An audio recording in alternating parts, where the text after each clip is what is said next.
Magandang gabi muli sa inyo, ah, mga followers ko and subscribers kung meron man. For tonight's video, i-share ko sa inyo yung isa na namang Excel template na ginawa ko at yung pangalan nito is Personal Finance Tracker.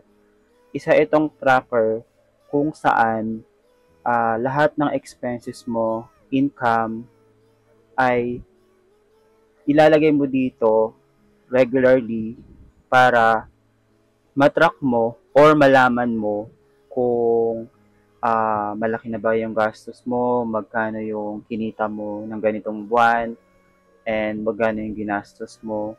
And may dashboard siya or uh, overview kung saan makikita mo yung parang naging summary. Let's say, ganitong buwan, June 2024, ito yung total na nagastos mo, ito yung income mo.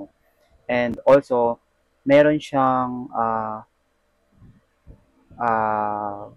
parang visualization like yung circle kung malaki na ba yung nagastos mo. Bukod kasi dun sa summary, mas maganda kasi na nakikita natin visually yung report. So, let's start. And before nga pala yan, I would like to take this opportunity na rin para magpasalamat kasi kaninang hapon lang is nakabenta tayo. And Yes. isa ito sa binili niya, itong personal finance tracker. Hindi ko man siya kilala personally kasi nga through internet lang.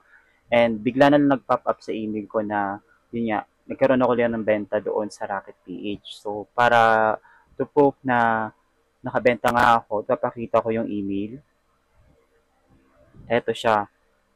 Today is June 30, and 4 hours ago lang, nitong 5:30 p.m., nag-pop up sa akin yung email na, ayun nga, nakasale ako. And yung binili niya ay itong ginawa kong personal finance tracker.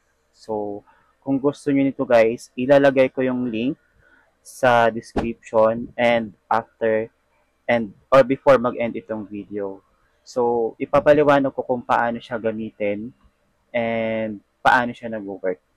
So, dito, kung isa ka sa katulad kong nagtatrabaho and syempre medyo nare-realize na natin na sa sobrang hirap ng buhay na parang nagising ka na sa realization na kailangan mo nang i-track lahat ng gastusin mo kasi nga ngayon nagmamahal na yung bilihin and masyado na tayong budget conscious, hindi katulad before na ang baba-baba ng bilihin. Kasi kwento ko na rin medyo ito story time. Way back pa ng 2014, yung parang third job ko ata dito sa Makati. Noon, gumagamit na talaga ako ng Excel para i-track yung mga gastusin ko everyday. And di pa naman talaga ako ganun ka galing or bihasa sa Excel kasi nga nung una hindi ko pa talaga siya or hindi ako interesado noon sa Excel until time came na napakagaling pala ng Excel when it comes to finance, pagmamanage ng finances and formula, basta nakaka-amaze lang siya. So, yun. Kumbaga, pag may time, nag-explore ako, nanonood ako ng mga video tutorials para malaman kung paano ba to or ano ba yung ginagawa ng ganitong function formulas. So, today is i-share ko itong ginawa ko para na rin kahit papaano or somehow or same lang, makakatulong ito sa pagmamanage ng inyong finances and matatrack niya. So, bakit nga ba natin tinatrack yung ating mga finances? Siyempre, sa tulad ko na iniisip yung mga gastos, ganyan. Siyempre, nanghinayang ako kung saan ko ba nagastos tong pera na to. Kumbaga, hindi ko na siya natatrack. So, yung cash flow mo wala na. And magugulat ka na lang, wala ka ng pera. So, eto, perfect to para sa'yo na gustong i-manage yung mga expenses mo and income. So, dito sa baba, meron tayong dashboard at entries. So, sa dashboard, wala ka na ditong gagalawin. And dito sa entries, dito ka lang maglalagay. Itong categories, pwede mong palitan kung depende sa preference mo. Itong base salary, meaning sahod. Kumbaga, kahit salary ilalagay mo dyan, bonus, ito yung mga income. So, itong first three, ano to, income. And itong the rest, ano to, expenses. So, wala na akong babaguhin, automatic na yan. So, let's say today, papalitan ko na to, ngayon is June 2024. So, June. Lalagyan ko lang ng formula, nawala yung formula. Wait lang guys ha.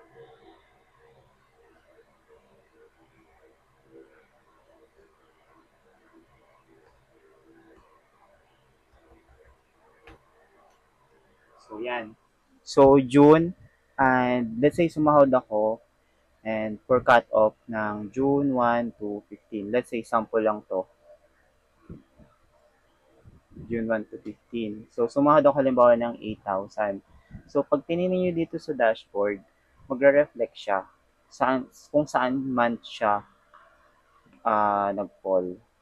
Dito sa June. So, nakita nyo guys, June. And, ito sa taas, income. Sa baba is expenses. Then, dito sa baba, kung let's say sa June, ito yung income nyo, and then yung nagastos nyo is dito din lalabas. Yung difference nun is lalabas dito sa savings. So, alam mo na rin na may natira doon sa sahod mo. Kung, di ba ang galing? Kasi, hindi mo na, siya na magko-compute kung may natira ba o wala. Then, mag-a-add pa tayo ng, yan. Dito guys, hindi na kayo kailangang mag-drag. Kumbaga, pupunta lang kayo sa last record and pindutin nyo lang yung tab doon sa keyboard ninyo. So, let's say gagastos today, di ba may income ako, and today gagastos din ako 6:30, 2024. So, June, halimbawa gumastos ako ngayon ng groceries, katulad kanina ng grocery ako. So, ilalagay ko dito ay, wait, hindi ko rin pala nalagyan ng formula. Wait lang ha. Tatanggalin ko lang. Data.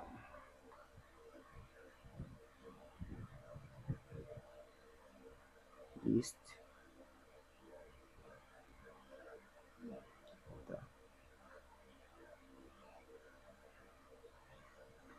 So, yun guys, balik na tayo. Let's say kanina, nag-grocery ako 6:30, 2024. And gumastos ako sa groceries. So, dito, isi-select nyo na lang. Depende yan kung ano yung nilagay nyo dito.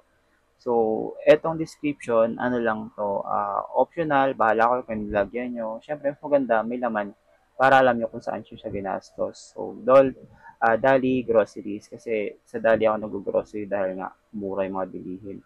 So, ang gumastos ako kanina ng parang 396.75. So, yan. So, may expenses na tayo dito, naka-round off, and pwedeng baguhin nyo na lang din.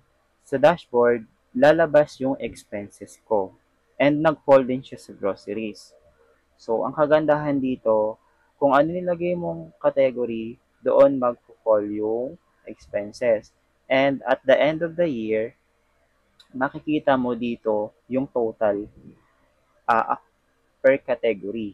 So, sa groceries pa lang tayo sa groceries pa lang naman tayo gumastos. So, yun pa lang yung may laman. And ibig sabihin itong YTD is year to date. So, yan. So, ito lang naman ang gastos natin today. So, may savings tayo na 7,600.25. And overall, sa isang taon, ito yung dito lalabas. So, yan. Dito sa percentage, makikita nyo rin, or sa breakdown, dito nyo makikita kung makikita nyo agad-agad or visually ano yung malaking part ng expense, ano yung malaking part ng income. So, dito is salary, dito is grocery. So far yan ha. So, para mapabilis, magka-copy paste na lang ako ng data na ginawa ko. So, let's say, eto. Etong ano pala guys ha, etong tawag dito. Etong date, kahit hindi siya naka-order, okay lang. Bahala na kasi dyan yung formula mag uh, group by month. So wala na kayong iisipin pa. Kahit nabalik na rin, di ba, June, kahit mauna pa yung, or kahit mahuli yung May, kahit mahuli yung April, okay lang yan. So, kaka-paste ko lang ginawa ko para may data na tayo. So, dito kasi, um, eto guys, huwag yan intindihin kasi kinapi-paste ko siya kaya nagkaganito. So, dito sa formula kasi, next time i-enter nyo lang naman siya. So, okay lang yan. So, yan. So, June, May, yung data ko is April, May, June. So, 4 months. So, dapat 4 months yung makikita natin doon sa kabila. So, let's say, ano ko lang.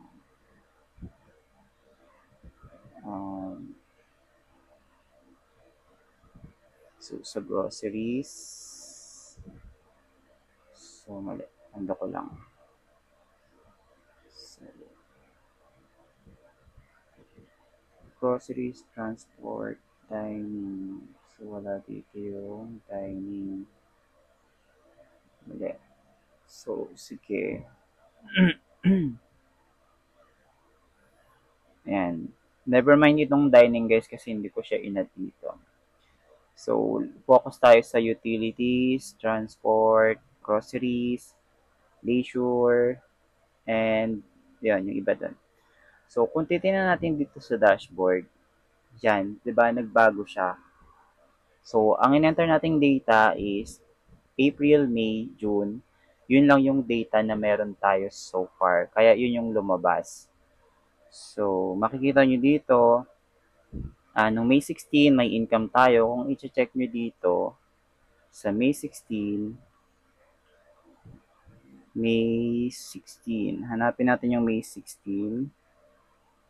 Yan, pansin nyo guys, hindi siya sunod-sunod. So, yun yung kagandahan nitong template na ito. Kahit na rumble-rumble yung date, automatic na ika-categorize niya kung saan nagpo-fall yung entry na nilagay nyo.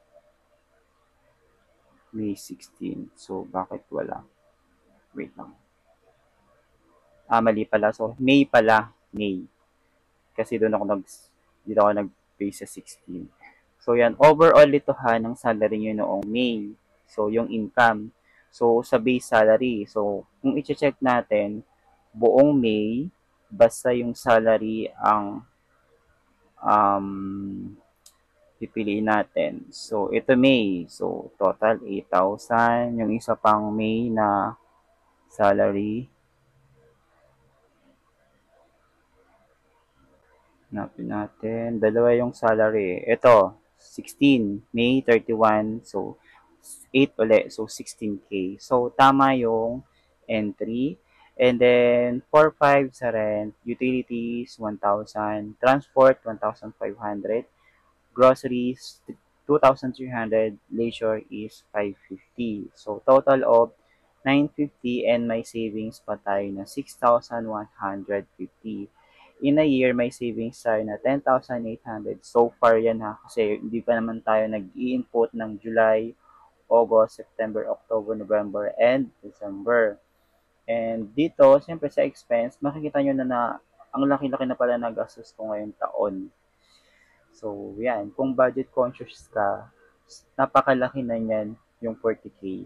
So, kailangan nung, with this tracker, so dito mo malalaman kung ano yung dapat mong tanggalin sa mga daily expenses mo na hindi naman sobrang kailangan.